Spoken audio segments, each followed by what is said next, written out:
All right, hello, welcome back to the History of Palladium Books. This is where we just sit around and we talk with Kevin about the history of Palladium Books. And today we're talking about Weapons and Armor series, which started coming out in about 1982. And I know you mentioned in the last video, but if people are unaware, how did this series sort of develop?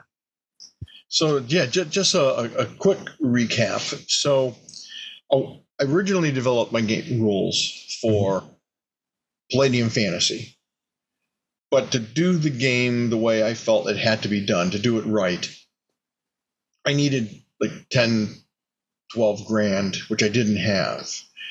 And so Eric had suggested I do a smaller series of books. Well, he originally suggested I do a series of books for the Palladium Fantasy game, and I'm like, no, it's got to be one big, beautiful, chunky, delicious,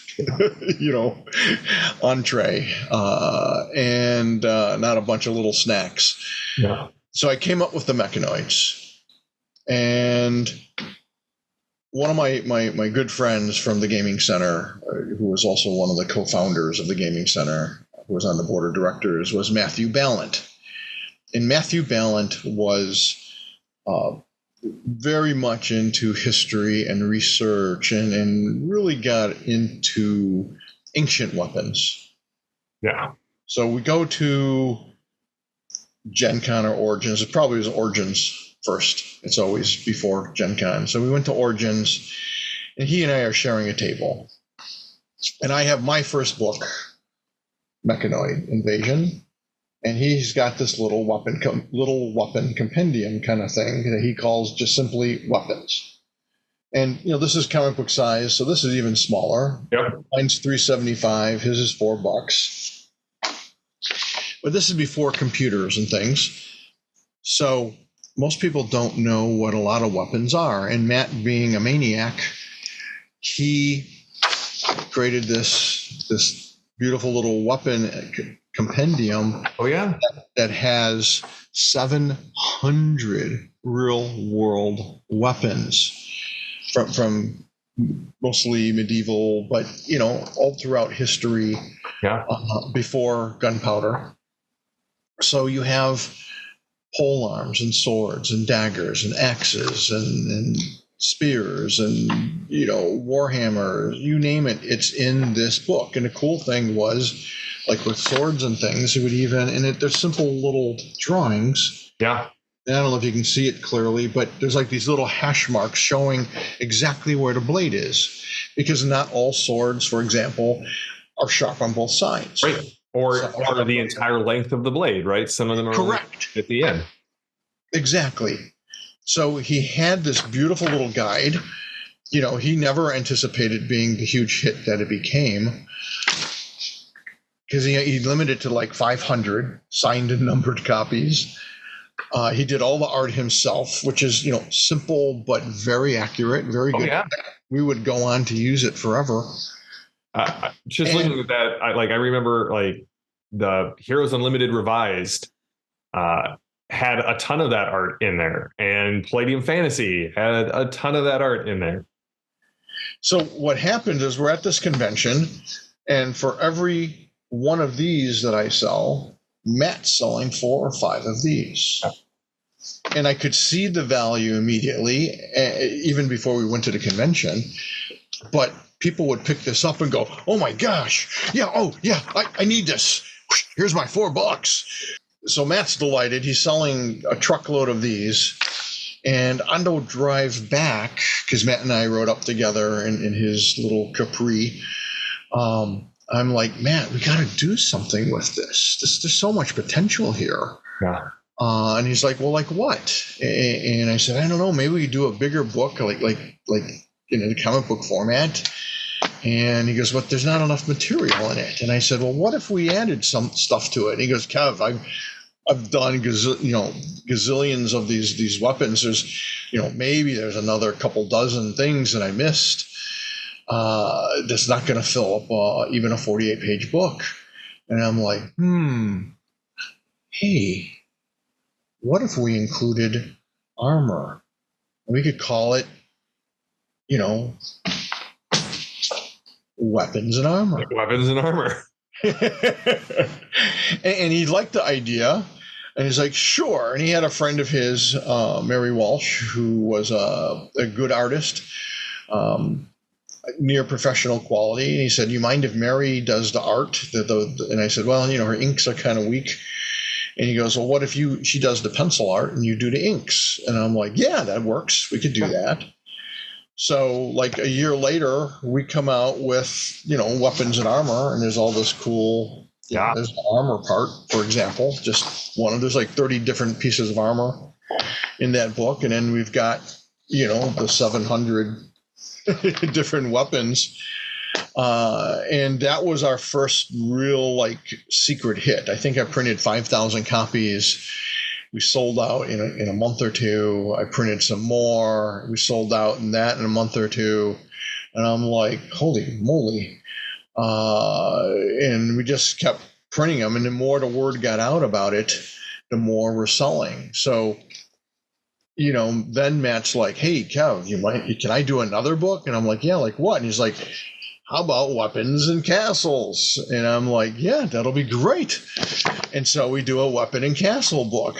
And the first 3 books, weapons and armor, weapons and castles. And then Eric said, yeah, Kev, I got ideas for assassins. I know these weapons are already in the first book, but we can highlight it and how some of these things were used.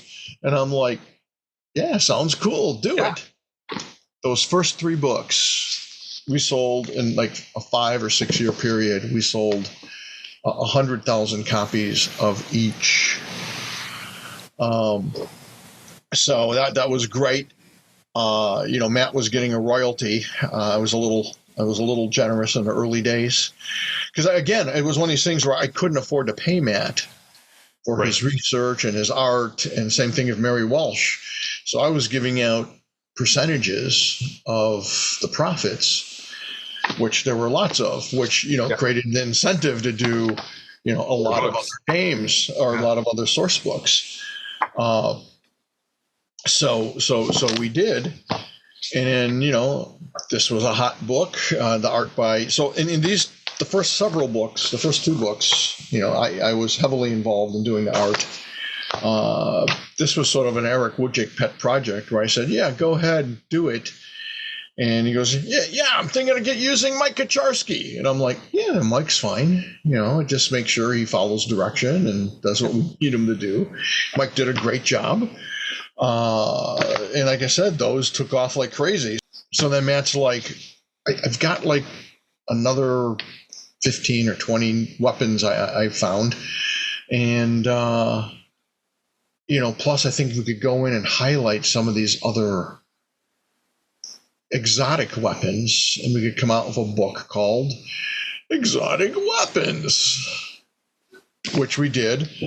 A lot of the art for that was by Aubrey Bradford, a local artist.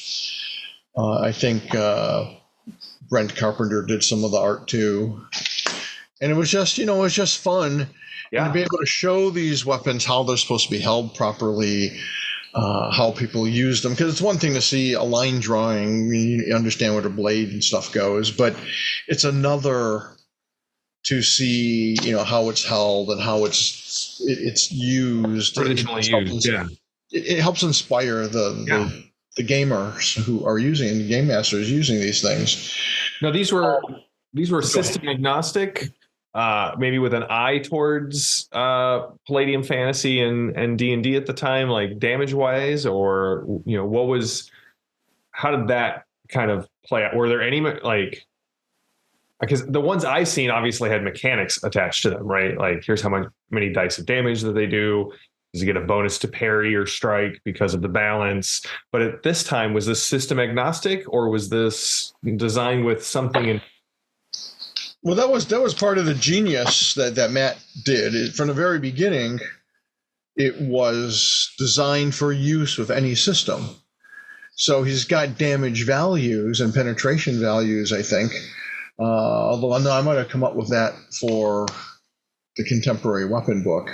But it was designed for any game system, and we kept that. So, unfortunately, Palladium was close enough to D&D where it really jived very well. So I kept Matt's basic breakdowns. And yeah, that was the beauty of it, is you could buy all of these books and use them in your D&D campaign or RuneQuest or Chivalry and Sorcery or any other fantasy game out there, as well as ours, of course. When we reprinted stuff in our own books, I would tweak it and add, SDC damage and things. So it's more, in line, system specific. Yeah. So, that was great. And the other exciting thing was that because it was all historically accurate, and that was really important to us because, yes, we're doing a fantasy game and science fiction games, but for these books, we really wanted to make them historically relevant so that they're also kind of a gaming tool. Yeah. And a learning tool. So as a result of that, we had libraries buying them. We had schools buying them, which was pretty amazing, pretty awesome. That's very cool. As I said, I found a lot of this through my school library and kind of was very blessed that way. And so it's great even today, getting gaming books in the libraries is a far outside chance, right? That's not really something that they're interested in bringing in. Yeah, as I understand it, there's two reasons for that. One, those kind of books get stolen a lot. Oh, that makes sense. and two, it's still kind of the fallout of the satanic panic, where I've had especially schools, but also some librarians tell me that, we don't have the staff to be able to, comb through a role-playing game to see if it's okay. And so rather than invite parents going, what is this? You're polluting my child's mind. They just don't hear to say no. Yeah. Okay. So you've had this massive success with all of these, the ancient weapons. Yeah. Well, yeah. And let's not forget Castles of the Orient. That was fun. And in fact, sort of the crazy thing on this is I did some of the art in it, and I did a little bit of the inks, but it was mostly by a dear friend of mine from high school that I've known since high school, that was a very good artist, and then I hired him to do the art for it. And I wasn't thinking when I gave it out, I wasn't thinking how many pieces of art, because there's a ton of illustrations in all of our books. Yeah. And since, these are historical references, there's tons of stuff on every page. Plus we went into, breaking down the armor, and Mike Kacharski did a little bit of this stuff too. That was one of my favorite sequences. Oh yeah. And, the putting on the samurai armor. Yep. Yeah. And so Ed Kwiatkowski was the artist, and he's just a sweet guy, and he gets the job turned into me, and he goes, here you go. And I'm going through, I'm like, Ed, this is beautiful. It's amazing. And he's like, yeah, but it was brutal, Cav. Your deadline was just terrible. I'm never going to work for you again. And I'm like, what? And he goes, yeah, I've got a bad back, and it was just too much work to do that soon. I needed like an extra month at least, maybe 2. And I'm like, why didn't you ask? Yep. And he was like, what? I said, Ed, if you needed more time, I just didn't think about how much I had laid on top of you. And yeah, if you had told me you needed an extra month or 2 on that book, it wouldn't have been a problem. And he's like, oh, what a dope. Yep. And I'm like, well, he was new to the business. We were still a young company. I didn't think of, telling him that when I gave him the assignment that, hey, if you need more time, I was caught up in other projects. So it's like, yeah, God, can you do this in 2 weeks? And he's like, yeah. Or 2 weeks, 2 months. And he's like, yeah. And he really needed like 3 or 4. And he did a beautiful job. There's it's not a single piece in there that's rushed. He was an excellent artist, and did a great job. Him and Mike. So, artists out there, tell your employer if you need extra time, talk to them. Yeah. I mean, be a jerk about it, but see if you can get extra time, because a lot of times you can, and sometimes you can't. I mean, I've had artists come to me sometimes and they say, hey, I need an extra 2 weeks even. And it's like, sorry, can't do it. Let me take some of that work and I'll give it to another artist. But, 9 out of 10 times you need an extra couple weeks or even a month. Sure. Yeah. Even for writing deadlines, we were talking about this before we jumped on the interview. Like, if something comes up and you feel like you need the little bit of extra time, it does not hurt to ask for a deadline extension. Now, if you keep asking for deadline extensions, that's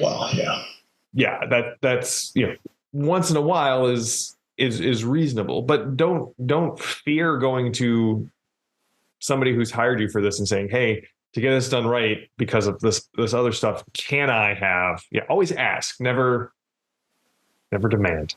Exactly. So, so you started to ask about. Oh, yes. Well, so after you kind of done this span of the ancient world and the medieval world, obviously it seems like a natural progression to do the contemporary weapons and armor. Well, it might. It didn't to me. The weapon books were pretty much Matt's baby. I mean, I was there for layout and design and input on what should be in there, but I pretty much let Matt and Eric and whoever else was working on stuff to do it, and I handled the art direction, of course. But no, I didn't really think about guns. And then my wife, Marianne, and actually we weren't even married yet. Because the first, if you get an early printing, it'll say Marianne Donald.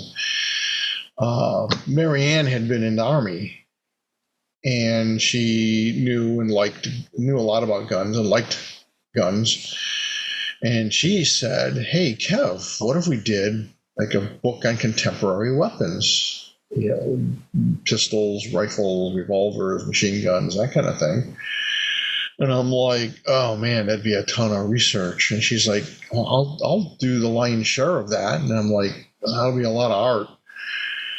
And she's like, well, yeah. And of course, finding someone who can do a lot of technical drawings and get them right. So again, because we wanted to keep everything very accurate and historically pure, we needed the guns to look right. And I hate to say it, a lot of artists, especially comic book artists, they just kind of give you a reasonable facsimile.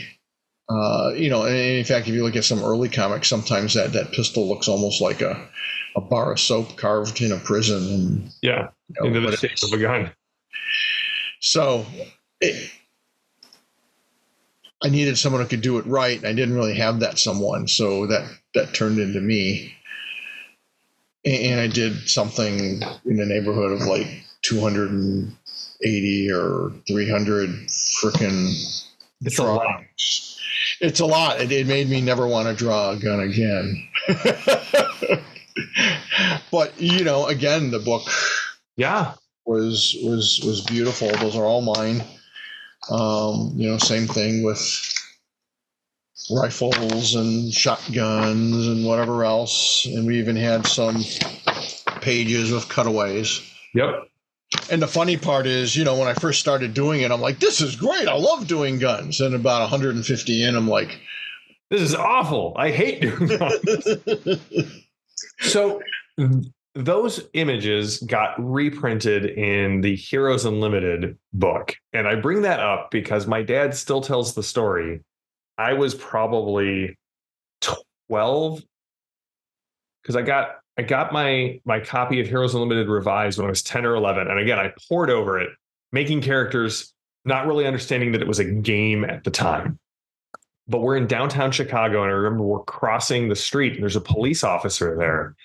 And being the precocious 12-year-old I am, I turned and was like, oh, is that a Beretta 9mm that you're carrying? And he's like, yes. I'm like, is How it do you this know many that? shots or this many shots?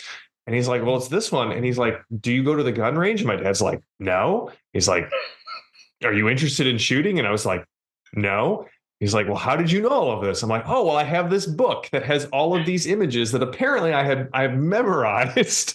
And he was like, that's awesome. And we, went our separate ways. But my dad always tells the story about that time that like, he was like, what are you doing? Like, stop staring at the police officer's gun. Like, let's just stop it. That's hilarious. Yeah, I That's was a able to great identify the story. gun by the technical drawings that were in the Heroes Unlimited book. Well, that's the thing, and that's why I love it when I hear from teachers that they use our books to help teach kids. Yeah. Because, it's funny, even myself, I never knew geography like I know now after researching Mm-hmm. for riffs. Because it's this part of the country and this part of the world. And, again, I want it to be reflective of the actual world. So, I get travel guides and history books and atlases. I came to love atlases. I used to have a large collection of like 20 different atlases throughout like the last 100 years or so. And it was just, yeah, because as a gamer, if you need to know that for the game, it's like, yeah, it's a Beretta. It holds this capacity. It has this range, because you need to do it. And the cool thing is you're learning this stuff because it's fun, because it's part of a game. It's part of a as game. Opposed to, oh, I got to learn this for school, or I got to learn this for something else. And yeah, it's nice. It's a nice side effect of what we do, of role-playing games. Yeah. So then that one did well. And so Matt came back with another book. He came back with what was it? European Castles. Yeah.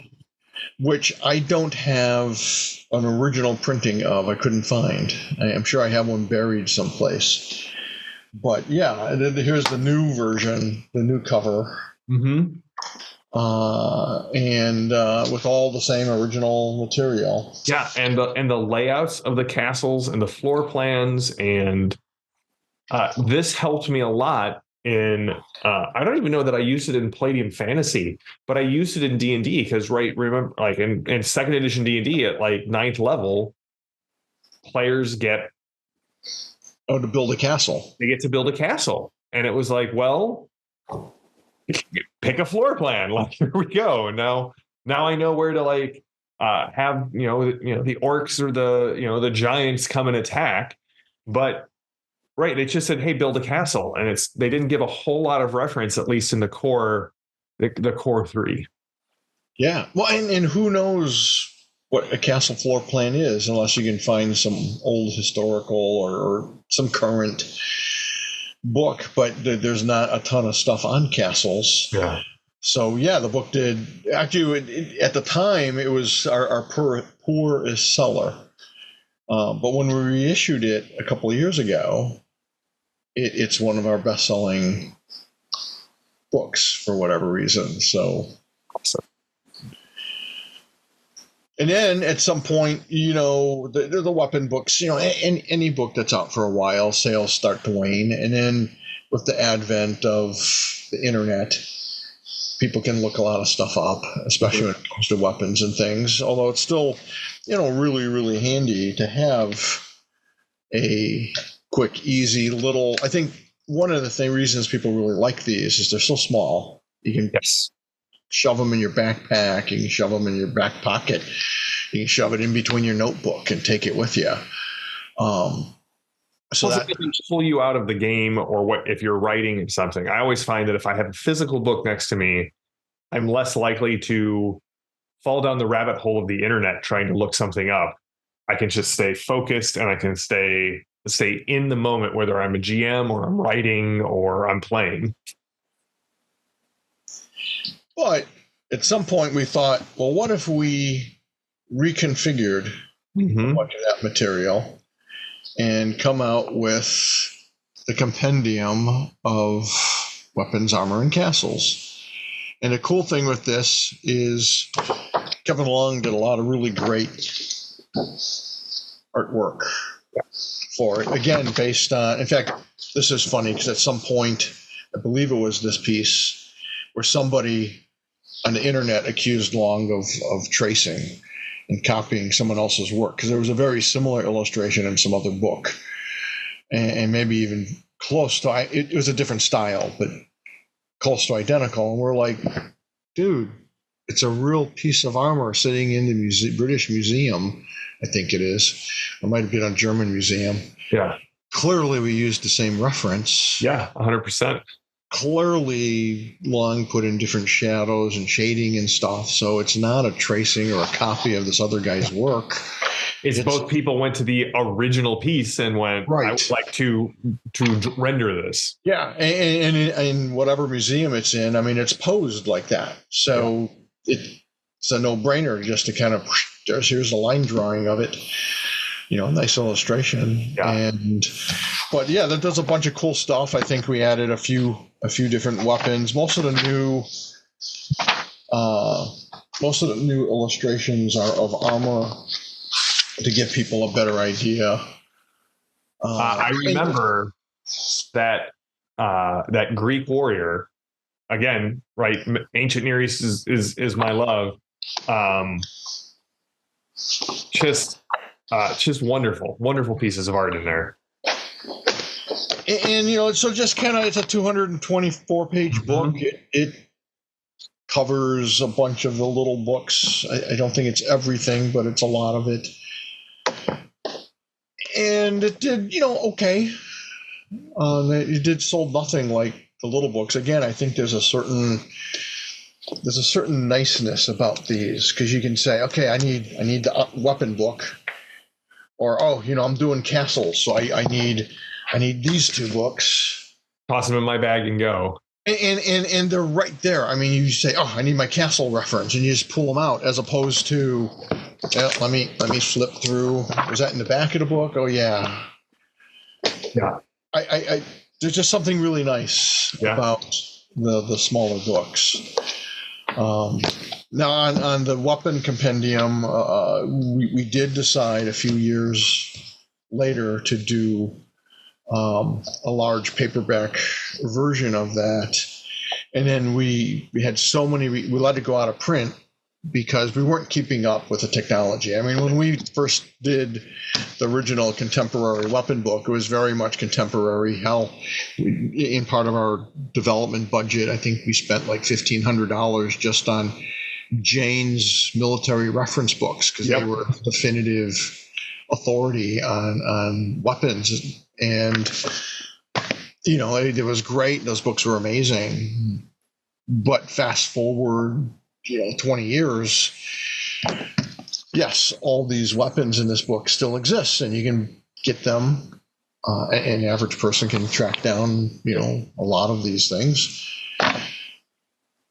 But they're really not up to date. There's been all kinds of new weapons. So when we wanted to come up with, re-release the book, which was one of Sean, when he came to join Palladium Books, Sean Owen Robertson, my business partner and creative director, said, in fact, it bugs the shit out of him, because he came to me and said, we should re-release the weapon compendium. That cover, by John Selesnik? My Heroes Unlimited, prep all the time. Yes. And I had two problems with that. One, I was like, I don't know if people, still need it because of the internet. And two, it's really not contemporary. We're at least 15 years out of date. Yeah. And he's like, well, let's not say it's the contemporary. Let's call it modern weapons. And I'm like, oh, that's a great idea. Yeah, it's a great idea. But I forgot he had suggested doing all that. And we were at the last open house that we did, and a fan said, hey, how about releasing that? And a lot of the people in the audience went, yeah, we'd love to get that. So I would then credit the idea of re-releasing it to the fans. And poor Sean's like, it was my idea. I said it first. I'm like, Sorry, Sean, I don't remember that. Well, we've set the record straight here, Sean. That's right. And by the way, the book's doing really well. And we did update it back when we put it into the larger format with explosives and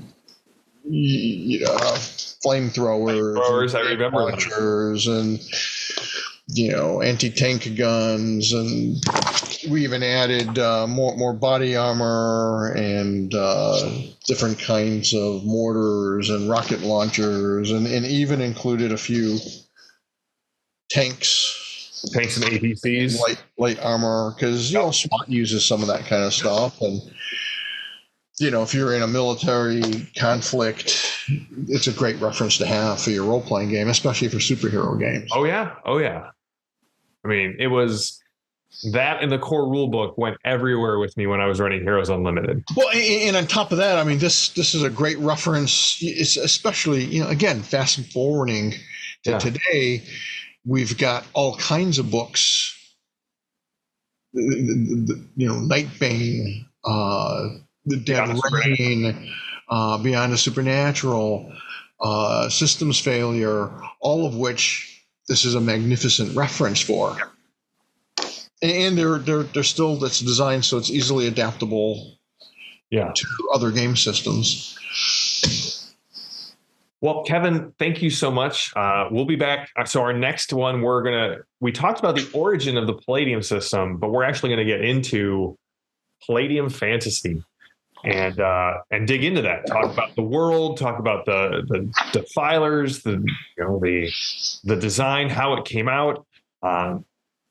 I think we may save the discussion on the incorporation of SDC into the mortal creatures, because if I remember correctly, they had hit points to start, and SDC was really for your armor. And then originally, and then by the time we hit second edition, we had these. You were bringing things more in line with the Megaversal system. So I can't wait to talk about why that happened, but I'm really looking forward to digging into the Palladium fantasy role-playing game with you next time. Yeah, it'll be fun.